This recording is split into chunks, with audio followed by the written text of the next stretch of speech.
Chettinad Cement, 63 years of excellence. Your perfect concrete choice. Jananayagan படச்சான்று விவகாரம் தொடர்பான வழக்கின் தீர்ப்பை தேதி குறிப்பிடாமல் தள்ளி வைத்தது சென்னை உயர்நீதிமன்றம். முக்கிய செய்தியாக பார்த்து வருகிறோம்.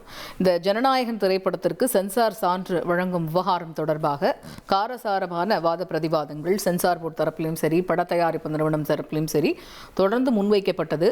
இந்த நிலையில இந்த வழக்கினுடைய தீர்ப்பை தேதி குறிப்பிடாமல் தள்ளி வைத்திருக்கிறது சென்னை உயர்நீதிமன்றம் என்பதே முக்கிய செய்தியாக இருக்கிறது. திரைப்படம் என்பது வணிகம் எனும்போது தயாரிப்பாளர்கள் சான்று பெறும் முன் ரிலீஸ் தேதியை எப்படி அறிவிக்க முடியும் என்று நீதிபதிகள் இந்த விவகாரத்தில் கேள்வி எழுப்பியிருக்கிறார்கள். காரணம், ஜனநாயகன் திரைப்படம் பொங்கல் பண்டிகையை முன்னிட்டு ஜனவரி 9 வெளியாகும் என்று ஏற்கனவே அறிவிக்கப்பட்டிருந்தது. இந்த நிலையில தான் இது பற்றி கேள்வி எழுப்பியிருக்கிறது நீதிமன்றம். அதாவது திரைப்படம் என்பது வணிகம் அப்படின்னு சொல்லும்போது தயாரிப்பாளர்கள் சான்று பெறக்கூடிய முன்னரே ரிலீஸ் தேதியை எப்படி அறிவிக்க முடியும் என்று கேள்வி எழுப்பியிருக்கிறார்கள் நீதிபதிகள். படம் ரிலீஸ் தேதி அறிவிக்க சான்று பெறும் வரை காத்திருக்கக்கூடிய நடைமுறை இங்கு இல்லை அப்படின்னு அதற்கு பட தயாரிப்பு நிறுவனம் தரப்பில் பதில் அளிக்கப்பட்டிருக்கிறது. இப்படி வாதங்கள் முன்வைக்கப்பட்டிருக்கக்கூடிய சூழல்ல இந்த வழக்கு தொடர்பான தீர்ப்பு தேதி குறிப்பிடாமல் ஒத்திவைக்கப்பட்டிருக்கிறது. இது பற்றிய கூடுதல் தகவல்களை எமது செய்தியாளர் சுரேஷ் விவரிக்க கேட்போம். Over to Suresh. நடிகர் விஜயின் ஜனநாயகன் படத்துக்கு உடனடியாக சென்சார் சான்றிதழ் வழங்க வேண்டும் என்று ஜனவரி 9 சென்னை உயர்நீதிமன்றத்தின் தனி நீதிபதி ஆஷா பிறப்பித்த உத்தரவை எதிர்த்து சென்சார் போர்டு தரப்பில் உயர்நீதிமன்றத்தில் மேல்முறையீடு செய்யப்பட்டுள்ளது. இந்த மேல்முறையீட்டு வழக்கை விசாரித்த தலைமை நீதிபதி அமர்வு அந்த உத்தரவுக்கு தடை விதித்ததுடன் இந்த மனுவுக்கு பதிலளிக்கும்படி உத்தரவிட்டு விசாரணை இன்றைக்கு தள்ளி வைத்திருந்தது. அதன் அடிப்படையில் இன்றைக்கு இந்த வழக்கு தலைமை நீதிபதி MM ஸ்ரீவஸ்தவா மற்றும் நீதிபதி அருள்முருகன் அடங்கிய அமர்வில் இன்றைக்கு மீண்டும் விசாரணைக்கு வந்தது. அப்போது சென்சார் போர்டு தரப்பில் ஆஜரான கூடுதல் சொலிசிட்டர் ஜெனரல் ARL சுந்தரேசன் தன்னுடைய வாதத்தை துவங்கினார். அப்போது அவர் படத்தை மறு ஆய்வு குழுவுக்கு அனுப்ப சென்சார் போர்டு முடிவு செய்தது குறித்து பட நிறுவனத்துக்கு ஜனவரி 5 தகவல் தெரிவிக்கப்பட்டுவிட்டது. 6 அதாவது ஜனவரி 6 அந்த சான்று கோரிய வழக்கு தாக்கல் செய்யப்பட்டிருக்கிறது என்று தெரிவித்தார். அந்த வழக்கின் அடிப்படையில் சென்சார் போர்டு பதில் மனு தாக்கல் செய்ய அவகாசம் வழங்காமல் மறு ஆய்வு குழுவுக்கு அனுப்பிய அந்த உத்தரவை தனி நீதிபதி ரத்து செய்து உத்தரவிட்டிருக்கிறார். மறு ஆய்வு குழுவுக்கு அனுப்பிய உத்தரவை எதிர்த்து வழக்கு தாக்கல் செய்யப்படாத நிலையில ஜனவரி 7 அந்த வழக்குல வாதங்கள் முடித்து ஜனவரி 9 இந்த உத்தரவானது பிறப்பிக்கப்பட்டிருக்கிறது என்றும் அவர் வாதிட்டார். தொடர்ந்து இந்த உத்தரவை எதிர்த்து எந்த மேல்முறையீடும் தாக்கல் செய்யப்படவில்லை. அதாவது அந்த சென்சார் போர்டு சான்றிதழை வழங்குவது சம்பந்தமா மறு ஆய்வு குழுவுக்கு அனுப்பிய விவகாரத்தை எதிர்த்து இந்த வழக்கானது தாக்கல் செய்யப்படவில்லை. ஏற்கனவே 14 காட்சிகளை நீக்க வேண்டும் எனவும் அதன் பின் படத்தை மீண்டும் பார்த்து முடிவெடுக்கப்படும் என்று தெரிவிக்கப்பட்ட நிலையில அது ஒரு இடைக்கால முடிவுதான். ஆனால் அந்த 14 காட்சிகளை நீக்கிவிட்டு சென்சார் சான்று வழங்க வேண்டும் என்று அவர்கள் வழக்கு தாக்கல் செய்திருக்கிறார்கள். இதற்கிடையில படம் தொடர்பான புகார் வந்ததுனால மறு ஆய்வு குழுவுக்கு அனுப்ப முடிவு செய்யப்பட்டிருக்கிறது என்று சென்சார் போர்டு தரப்புல வாதங்கள் முன்வைக்கப்பட்டன. அப்போது குறுக்கிட்ட நீதிபதிகள் மண்டல சென்சார் போர்டுல யார் படத்தை பார்த்தார்கள், சட்டப்படி படத்தை பார்த்து ஆய்வு செய்வதற்கு யாருக்கு அதிகாரம் இருக்கிறது என்று நீதிபதிகள் கேள்வி எழுப்பினார்கள். அதற்கு பதிலளித்த சென்சார் போர்டு தரப்பு வழக்கறிஞர், படத்தை பார்த்து ஆய்வு செய்து ஆலோசனை வழங்குவதற்கு குழு இருக்கிறது, அந்த குழு தான் படத்தை பார்த்திருக்கிறது. படத்துக்கு சான்றிதழ் வழங்குவது குறித்து சென்சார் போர்டு தான் இறுதி முடிவை அறிவிக்கும். மண்டல அலுவலகத்தில் இருக்கக்கூடிய அந்த ஆய்வு குழுவின் முடிவுகள் சென்சார் போர்டினுடைய அந்த தலைமையை கட்டுப்படுத்தாது என்றும் வாதிட்டார். சினிமோட்டோகிராபி சட்டப்படியும் விதிகளின்படியும் 72 நிமிடங்களுக்கு மேல ஒரு நீளமான ஒரு படமாக இருந்தா அதை சென்சார் போர்டு அதனுடைய தலைவர் தான் அந்த சென்சார் சான்றிதழ் குறித்து முடிவு செய்வார் என்றும் அந்த வாதத்தில் தெரிவிக்கப்பட்டது. ஜனநாயகன் படத்தை பொறுத்த வரைக்கும் அது தொடர்பாக தற்போதைய இந்த வழக்கை பொறுத்த வரைக்கும் இந்த படத்திற்கு சான்றிதழ் வழங்குவது குறித்து சென்சார் போர்டு தலைவர் இதுவரைக்கும் எந்த ஒரு இறுதி முடிவையும் எடுக்கவில்லை என்று தெரிவித்தார். அப்போ தலைமை நீதிபதி குறுக்கிட்டு இந்த சென்சார் போர்டு பதிலளிக்க அவகாசம் வழங்காமல் தனி நீதிபதி ஒரே நாள்ல முடிவெடுத்திருக்கிறார் என்று ஒரு சுட்டிக்காட்டினார்.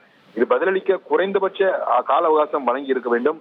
படத்தை 9 வெளியிட முடிவு செய்துள்ளதாகவும் 500 கோடி ரூபாய் முதலீடு செய்துள்ளதாகவும் கூறி உடனடியாக நிவாரணத்தை கேட்க முடியாது என்று சென்சார் போர்டு தரப்பில் தெரிவிக்கப்பட்டது. படத்தை மறு ஆய்வு குழுவுக்கு அனுப்பக்கூடிய முடிவை ரத்து செய்ய வேண்டும் என்ற ஒரு கோரிக்கை முன்வைக்கப்படாத நிலையில அந்த உத்தரவை ரத்து செய்தது தவறு என்றும் வாதங்கள் முன்வைக்கப்பட்டன. தொடர்ந்து மறுஆய்வு குழுவுக்கு அனுப்பக்கூடிய அந்த முடிவு செய்யப்பட்ட நிலையில வந்து இந்த வழக்கு தாக்கல் செய்யப்பட்டிருக்கிறது. இல்லாவிட்டால் இந்த படத்தை வந்து நாங்க வந்து மறு ஆய்வு செய்திருப்போம் என்றும் சென்சார் போர்டு தரப்பில் ஆஜரான வழக்கறிஞர் தெரிவித்தார். அப்போது குறுக்கிட்ட நீதிபதிகள் இந்த மறு ஆய்வுக்கு எத்தனை நாட்கள்ல வந்து முடிவெடுக்க வேண்டியிருக்கும் என்ற ஒரு கேள்வி எழுப்பிய போது, மறு ஆய்வு குழுவை பொறுத்த வரைக்கும் இந்த மாதிரி ரெஃபர் பண்ண மேட்டர்ல 20 நாட்கள்ல வந்து அந்த மறு ஆய்வு குழுவானது அமைக்கப்பட வேண்டும். அந்த குழு வந்து 3 நாட்கள்ல படத்தை பார்த்து முடிவெடுக்கும் என்று சென்சார் போர்டு தரப்புல பதிலளிக்கப்பட்டது. தொடர்ந்து இந்த வழக்குல வந்து பட நிறுவனம் தரப்புல ஆஜரான மூத்த வழக்கறிஞர் சதீஷ் பராசரன் தன்னுடைய வாதங்களை முன்வைத்தார். அவர் முன்வைத்த வாதம் என்னவென்றால், படம் 9ஆம் தேதி வெளியிட முடிவு செய்ததுனால அவசர வழக்காக விசாரிக்க வேண்டும் என்று தனி நீதிபதி முன் முறையிடப்பட்டது. படத்துக்கு எதிரான புகார் வந்ததா சொல்லிதான் வந்து இந்த படத்தை வந்து மறு ஆய்வு குழுவுக்கு அனுப்பியிருக்காங்க. ஆனா அந்த புகார் வந்து எங்களுக்கு தெரியாது, அதை பத்தின எந்த தகவலும் எங்களுக்கு தெரிவிக்கல. இந்த மறு ஆய்வுக்கு அனுப்புவதாக தகவல் மட்டும்தான் தெரிவிக்கப்பட்டது. அது சம்பந்தமான உத்தரவு எங்களுக்கு வழங்கப்படவில்லை. உயர்நீதிமன்றமும் அந்த தகவலை மட்டும்தான் ரத்து செய்திருக்கிறது என்றால் என்று தெரிவித்தார். இதையடுத்து நீதிபதிகள் வந்து அந்த தகவலை மட்டும் ரத்து செஞ்சிருந்தா எப்படி சான்று வழங்கும்படி நீதிபதி உத்தரவு பிறப்பிக்க முடியும் என்ற ஒரு கேள்வியை நீதிபதிகள் எழுப்பினார்கள். சென்சார் போர்டு தங்கள் நடவடிக்கைக்கு ஆதரவாக பதிலை எடுத்து வைப்பதற்கு வந்து அவகாசம் கொடுத்திருக்கணும் என்றும் நீதிபதிகள் குறிப்பிட்டார்கள். படத்தை பார்வையிட்ட குழுவினர் ஒருமனதாக வந்து சான்று வழங்க பரிந்துரைத்த நிலையில படத்தை பார்த்து முடித்ததும் தங்கள் கருத்துக்களை பதிவு செய்து பரிந்துரை வழங்க வேண்டும்.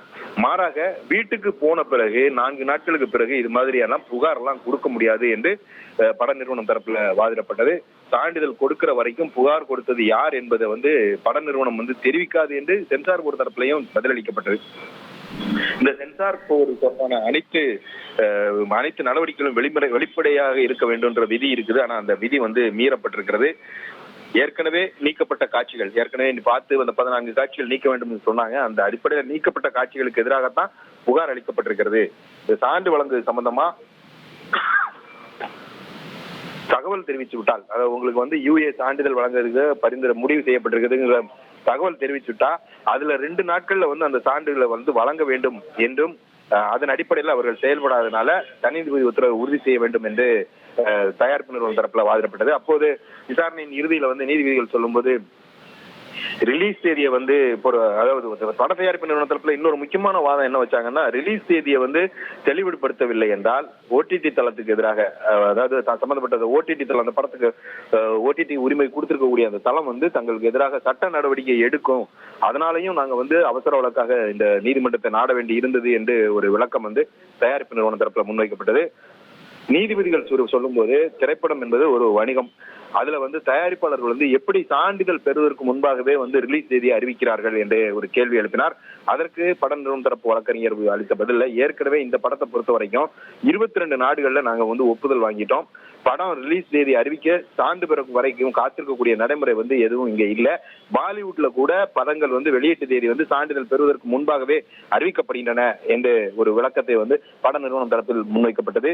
அனைத்து தரப்பு வாதங்களும் இன்றைக்கு நிறைவடைந்ததை அடுத்து இந்த வழக்கினுடைய தீர்ப்பை தலைமை நீதிபதி அமர்வு தேதி குறிப்பிடாமல் தள்ளி வைத்திருக்கிறது. சுரேஷ், இப்ப வந்து சென்சார் போர்டு தரப்புல வந்து மறு ஆய்வு அப்படிங்கிற ஒரு ஆப்ஷன் எடுத்து அவங்க போறாங்க அப்படிங்கும்போது 20 நாள் கெடு அப்படிங்கிற ஒரு விஷயம், காலம் தேவை அப்படிங்கிற ஒரு விஷயத்தை குறிப்பிட்டிருந்தாங்க. அப்படி அவங்க சொல்றதை வச்சு பார்க்குறோம் அப்படின்னாலுமே இன்னும் 20 நாள் அப்படிங்கும்போது இப்போ குடியரசு தினத்துக்கு இந்த படம் ரிலீஸ் ஆகுமா அப்படின்னா அதுக்கான ஒரு மிகப்பெரிய கேள்விக்குறி இருக்கு. அடுத்த மாதம் ஆகிறதுக்கான வாய்ப்பு இருக்கா அப்படின்னாலும் தெரியல.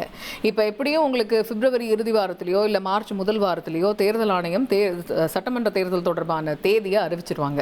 அப்போ இமீடியட்டாக எலெக்ஷன் கோட் ஆஃப் கான்டக்ட் அப்படிங்கிற ஒரு விஷயம் வரும். அதுக்கப்புறம் இந்த படம் வந்து ரிலீஸ் ஆகிறதுக்கான வாய்ப்பு இருக்கா? இப்ப பொறுத்த வரைக்கும் இந்த நீதிமன்றம் இந்த வழக்குல என்ன முடிவு எடுக்கு அப்படிங்கறத நம்ம ஒரு முக்கியமா பார்க்க வேண்டியிருக்குது. அந்த நீதிமன்றத்தின் உத்தரவின் அடிப்படையில தான் அடுத்த கட்ட நகர்வுகள் அமையும்ன்றது வந்து தெளிவாகிறது.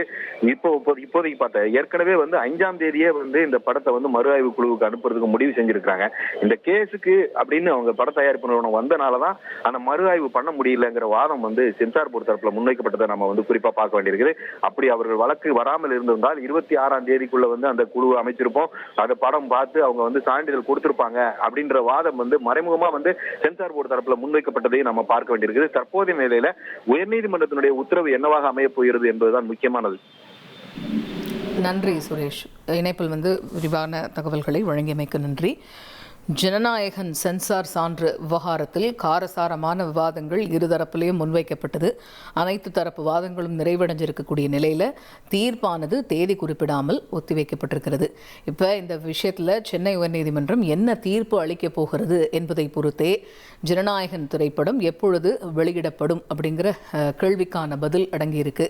இப்போ சரி, பொங்கல் பண்டிகைக்கு தான் வெளியிட முடியல, அடுத்து குடியரசு தினத்துக்கு வெளியிடலாம் அப்படின்னு பட தயாரிப்பு நிறுவனம் ஒரு முயற்சியை நடத்தினாங்க. ஆனால் இப்போ அதற்கான வாய்ப்புங்கிறது மிக மிக குறைவு அப்படிங்கிறதா இருக்குது.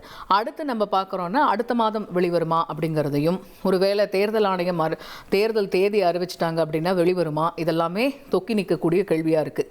எல்லாத்துக்குமான பதில் சென்னை உயர்நீதிமன்றம் கொடுக்க போகக்கூடிய அந்த தீர்ப்பில் தான் இருக்கிறது என்பது மாற்றுக்கருத்து இருக்க முடியாது. இந்த முக்கிய செய்தியையும் இது பற்றிய தகவல்களையும் நம்ம பார்த்தோம். Chettinad Cement, 63 years of excellence. Your perfect concrete choice.